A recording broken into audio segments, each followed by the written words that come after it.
teater bentuk moden dan teater tradisional. Sebab apa? Kerana bangsawan telah pun mempunyai teknik pengarahan ataupun telah wujudnya pengarahan yang dimainkan oleh taukir panggung, di mana beliau telah memberikan garis panduan kepada para pelakon apakah cerita yang bakal dipersembahkan.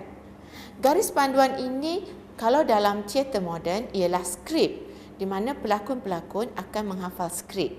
Tetapi dalam bangsawan yang awal, mereka tidak ada skrip yang lengkap, mereka hanya ada arahan daripada taukir panggung.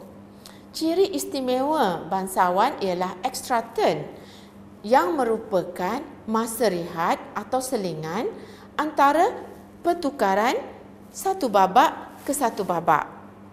Apa yang berlaku pada extra turn ini ialah taukir panggung akan menjemput penyanyi untuk menyanyikan lagu-lagu sementara para pekerja pentas menukarkan set ataupun props untuk babak yang seterusnya. Selain daripada nyanyian, ada juga persembahan jenaka yang biasanya tidak ada kaitan langsung dengan keseluruhan cerita di dalam bangsawan itu sendiri. Bangsawan juga bertujuan komersial dan mempunyai primadona dan hero. Bertujuan komersial maksudnya dia adalah teater Melayu yang pertama yang dipersembahkan dan mengutip tiket daripada penonton yang datang menonton. Kerana kebanyakan teater tradisional Melayu yang sebelum ini persembahannya bersifat sosial, khidmat sosial, di mana ia adalah untuk hiburan bersama, tidak melibatkan komersial. Bangsawan biasanya membawakan cerita tentang golongan raja-raja, pembesar dan rakyat jelata yang ada berkaitan dengan istana sebagai kisah utama. Kisah rakyat juga turut dimasukkan sebagai tambahan dan unsur jenaka. Tetapi tumpuan adalah kisah-kisah orang-orang besar, iaitu orang bangsawan. Kerana itulah nama teater ini adalah bangsawan. Plotnya agak longgar, boleh dipanjangkan atau dipendekkan sama ada aksinya, dialognya, dan semua ini dilakukan secara spontan oleh para pelakon yang terlatih. Inilah yang dikatakan sebagai improvisasi, di mana pada ketika tertentu pelakon akan menghasilkan gerak dan mengucapkan dialog secara spontan sesuai dengan keperluan pada ketika itu. Ini memerlukan latihan yang panjang dan bersungguh-sungguh. Selain daripada extra turn, dia juga memasukkan tarian jenaka dan nyanyian dalam persembahan keseluruhan.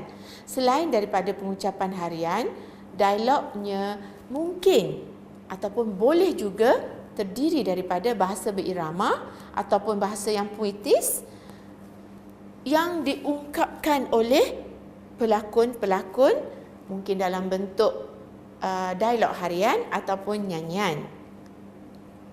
Dari segi lakonan, lakonan sangat penting kerana dari itulah akan ditentukan gaya persembahan sama ada gaya opera atau gaya lakonan. Jika persembahan dan watak lebih menekankan kepada lakonan berbanding melakukan dialog, maka disebut sebagai bangsawan gaya lakonan. Tetapi jika di sebaliknya, di mana lagu membentuk alat ataupun menjadi penting untuk menyampaikan cerita, maka bangsawan itu disebut sebagai gaya opera ataupun bangsawan gaya opera. Antara cerita-cerita yang terkenal ialah Bawang Putih Bawang Merah, merupakan cerita rakyat, Laksmana Bentan, sejarah, Jula Juli Bintang 7, epik, dan Alibaba dan dengan 40 pencuri, sebuah karya adaptasi daripada Timur Tengah. Sebagai penutupnya, pelajar-pelajar yang dihormati sekalian, seni lakon Melayu tradisional mempunyai beberapa komponen asas termasuklah penceritaan ataupun naratur, lakon, tarian, nyanyian dan muzik. Aspek improvisasi merupakan elemen penting yang juga diamalkan dalam teater moden. Sebagaimana teater tradisional Asia yang lain, Noh dan Kabuki dari Jepun, opera dari China, katakali dari India dan juga arirang dari Korea, semua ini mempunyai elemen-elemen persamaan seperti yang telah kita bincangkan tadi. Seni lakon Melayu juga menuntut kemahiran dan latihan yang tekun selain membawakan pemikiran dan budaya Melayu bangsa yang mendukungnya.